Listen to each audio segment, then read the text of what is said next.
খিচুড়ি, হ্যাঁ, মাংস খিচুড়ি হচ্ছে আমাদের পিকনিকের জন্য বেস্ট একটা খাবার। আমরা অনেকেই বন্ধুরা একসাথে মিলে পিকনিক করে থাকি। সাথে হচ্ছে র্যাকেট খেলা, প্লাস হচ্ছে আনন্দ, বিনোদন সব কিছুই করেই থাকি।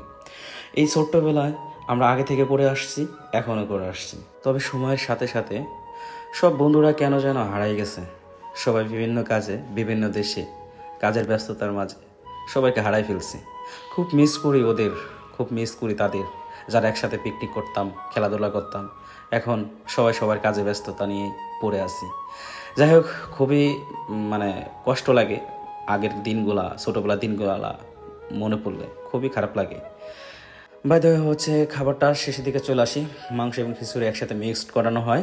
দেন কিছুক্ষণ রাখার পর হচ্ছে খিচুড়িটা একদম হয়ে যায়। দেন আমরা একটা যে প্লাস্টিকের বাটি থাকে, এটা হচ্ছে সবাইকে দেওয়ার সিদ্ধান্ত নিই। সবাই সবাই বাটিতে দিয়ে দেই এবং দেখেন আমাদের সামনে হচ্ছে ছোটো ছোটো বাচ্চাদের, ওদের হচ্ছে রাইখা তার হচ্ছে সবার হাতে হাতে প্লেটটা দিয়ে দিই। সবাই ভালো থাকবেন, সুস্থ থাকবেন। কেমন হয়েছে ভিডিওটা জানাই দেবেন।